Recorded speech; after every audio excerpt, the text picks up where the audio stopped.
स्वामी जी प्रणाम। स्वामी जी, ये अनहद नाद क्या है? अनहद नाद, देखिए यह अनहद नाद एक ऐसा स्वर है, एक ऐसी ध्वनि है जो अंतर्मुख अंतर्ध्वनि कहलाती है। जिस प्रकार सौर मंडल में कई चीज़ें टकराने से आवाज़ होती है, या मृत्यु लोक में एक पदार्थ से दूसरा पदार्थ, एक वस्तु से दूसरी वस्तु टकराने पर कुछ न कुछ ध्वनि निकलती है। अनहद नाद एक ऐसी ध्वनि है जो बिना किसी के टकराने से यह ध्वनि उत्पन्न होती है। इसे आध्यात्मिक ढंग से नाद कहा गया है और वैज्ञानिक नाम इसका साउंड ऑफ सोल है। साउंड ऑफ सोल के नाम से भी इसे जाना जाता है। और नाद लोगों का मानना है, और हमारे ऋषि मुनियों ने भी इसका खोज किया है, कि इस ब्रह्मांड सौर मंडल में एक ऐसी ध्वनि है, एक ऐसा ध्वनि जो बिना किसी के टकराने से वह ध्वनि उत्पन्न हो रही है। और वह ध्वनि इस सौरमंडल आसमान में गूंजती रहती है। तरह तरह की ध्वनि है। कई लोग डमरू की माफिक ध्वनि को भी सुनते हैं, अनुभव करते हैं। बांसुरी की भी ध्वनि है, शंख की भी ध्वनि है, गिटार जैसी भी ध्वनि है। और इन सब ध्वनियों में सबसे श्रेष्ठ ध्वनि ओम की ध्वनि गूंजती है। वैज्ञानिक ने भी इसे सिद्ध किया है। अब वैज्ञानिकों ने भी इसे माना है। ओम की ध्वनि इसीलिए श्रेष्ठ कहा गया है कि ओम की ध्वनि इस सौर मंडल में गूंजती रहती है और एक ऐसी ऊर्जा, एक ऐसी शक्ति उत्पन्न करती है।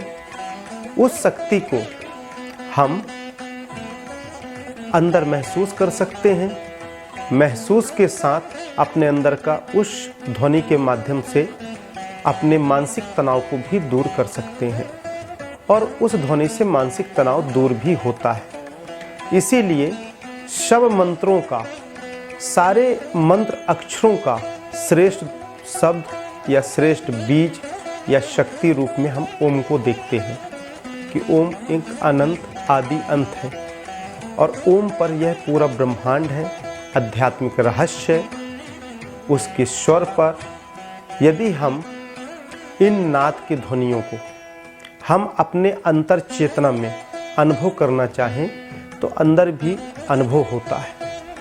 अक्सर आप लोग देखे होंगे कि कई बार हम लोग कहीं बैठते हैं एकांत में, ये फिर लगभग कई लोगों के साथ होता है, तो अचानक से कभी कोई ऐसी आवाज़ सुनाई देती है, और जब हम उस आवाज़ को देखते हैं कि किस तरफ से यह आ रही है, किस तरफ अनुभव हो रहा है, तो वहाँ कोई दिखाई नहीं देता है।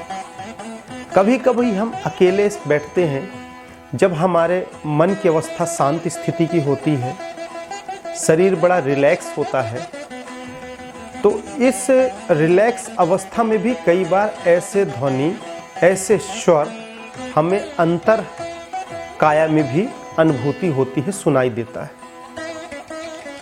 तो आखिर वह अंतर काया में वह ध्वनि कहाँ से आती है? वह ध्वनि के पीछे वैज्ञानिक तत्व और आध्यात्मिक तत्व क्या है, यह थोड़ा समझने का विषय है। हम बाहरी दुनिया में जो देखते हैं, जो सुनते हैं, जो क्रियाशील में रहते हैं, तो उससे जो हमें ध्वनि, शोर गुल सारी चीज़ें मिलती हैं, तो वह भी कहीं ना कहीं अंतर्द्वंद में होता है हमारे। क्योंकि जो बाहर है वही अंदर है। यह जीवन का मूल सार है। हम बाहर जो देखते हैं यथार्थ है कि वह अंदर है, नहीं है तो आंतरिक ऊर्जा के माध्यम से हम अंदर भी उसे देख सकते हैं, अनुभव कर सकते हैं, और ऐसी अनुभूति जैसे कि हम प्रत्यक्ष के अवस्था में हो। तो ब्रह्मनाद के अलग अलग स्वर हैं। वैसे तो कई स्वर कई ऋषियों ने अपने अपने ढंग से शोध किया, परंतु यह 5 प्रकार की विशेष ध्वनि होती है। शंख, गदा, घंटा, ओम, बांसुरी और प्रकृति की गर्जना, यह विशेष होते हैं।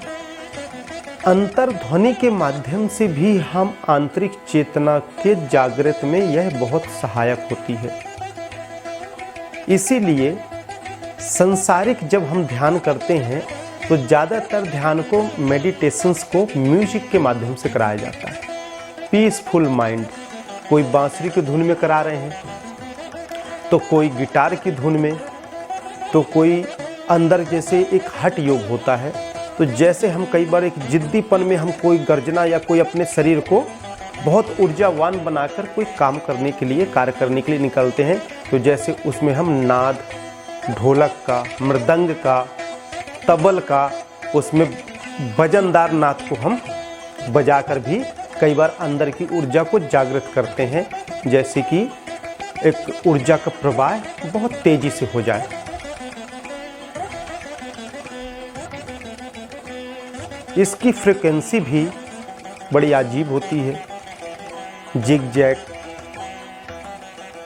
अलग अलग तरंग, अलग अलग ध्वनि। और इस ध्वनि को भी जब हम अंदर देखने की कोशिश करते हैं, अनुभव करते हैं, महसूस करते हैं इस स्वर को, तो भी हमको उसमें भी विद्युत तरंग जैसे भांतियां दिखती हैं, अनुभव होती हैं।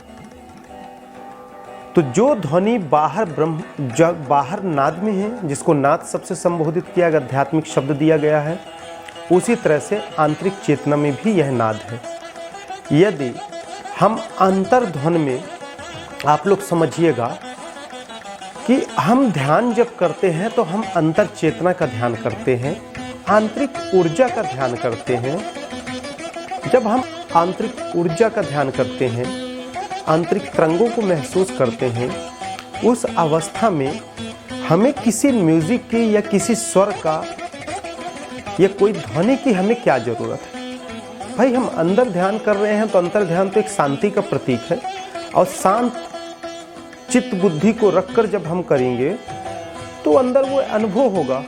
परंतु हम उसमें बाहरी ध्वनि का सहारा क्यों लेते हैं? क्योंकि जब हम बाहरी आंख से निकलने वाली हमारी रोशनी, तरंग, ऊर्जा, आंख बंद कर जब हम अंदर देखने की कोशिश करते हैं, तो ध्वनि भी जो बाहर है तो अंदर उससे क्या संबंध है? उसका यही संबंध है कि जब हम बाहर की ध्वनि को स्वर देते हैं तो जो हमारे अंतर चेतना में, अंतर ऊर्जा में जो नाद स्थापित है, ध्वनि स्थापित है, वह ध्वनि उस ध्वनि से कनेक्ट होता है, एक तरंग दूसरे तरंग से मिलते हैं, तो अंतर ध्वनि को अनुभव करने में बाहरी ध्वनि हमारे जीवन में सहायक होता है। क्योंकि उस वक्त हमारी चेतना में रहते हुए मन चक्षुओं को कंट्रोल करते हैं, मन चक्षुओं को नियंत्रित करते हैं। और नियंत्रित कब होता है वह? जब हम इस तरह के मीठे स्वर सुनते हैं। जब उस मीठे स्वर को सुनते हैं, अनुभव करते हैं, तो मन की चेतना की तरंग जो हमारे अंतर काया में जो नाद शक्ति उत्पन्न है, उस नाद शक्ति तक वह तरंग पहुंचाता है, खोजता है अंदर, और खोजकर उस नाद शक्ति ऊर्जा जहां हमारे इस काया में विद्यमान है, उस स्थान पर जाके उसे टच करता है। जिस प्रकार हम गाड़ी में चाबी लगाकर घुमाकर स्टार्ट करते हैं तो इंजन स्टार्ट हो जाता है, क्रियाशील में आ जाता है, काम करने के लिए तैयार हो जाता है।